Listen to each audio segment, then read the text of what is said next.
Gujarat state road transport corporation દ્વારા બસના ભાડામાં મોટો ઘટાડો કરવાની જાહેરાત કરવામાં આવી છે। રાજ્યમાં બનેલા નવા એક્સપ્રેસ હાઈવે અને અંતર ઘટવાને કારણે હવે મુસાફરોને સીધો આર્થિક લાભ મળશે અને બસની ટિકિટ સસ્તી થશે। નવા રૂટ ઓપરેટ થવાથી ખાસ કરીને અમદાવાદ અને ભાવનગર અને નહેરુનગર સુરત રૂટના મુસાફરોને મોટો ફાયદો થશે।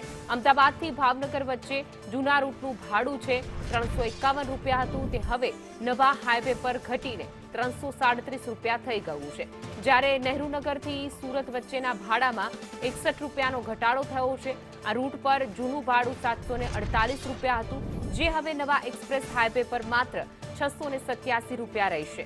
નવા એક્સપ્રેસ રૂટ શરૂ થતા મુસાફરોનો સમય અને નાણાં બંને બચશે।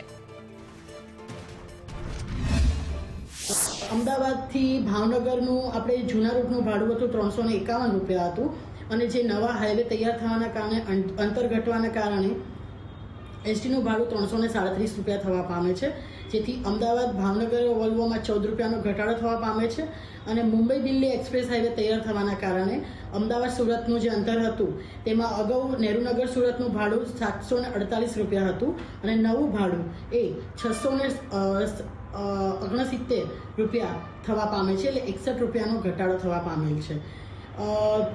અમદાવાદ સુરતમાં દૈનિક 12,000થી વધુ મુસાફરોને આ બાબતનો લાભ મળવાની શક્યતાઓ છે।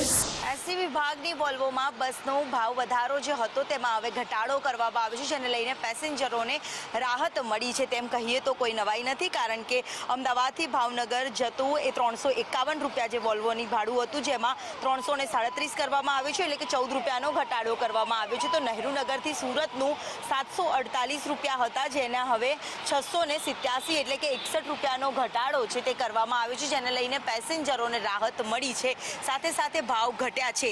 એટલે કે હવે તમામ જે ટ્રાવેલિંગમાં લોકો ભેગા થઈને જાય અને પોતાની પર્સનલ વ્હીકલનો ઓછો ઉપયોગ કરે તેવા આશય સાથે સરકારે અપીલ કરી છે, જ્યારે સરકાર દ્વારા હવે ભાડું ઘટાડવામાં આવ્યું છે, તેને લઈને પેસેન્જરોને પણ રાહત મળી છે। કેમેરામેન પુખરાજ શર્મા સાથે દિવ્યા ચૌહાણ, સંદેશ ન્યૂઝ, અમદાવાદ।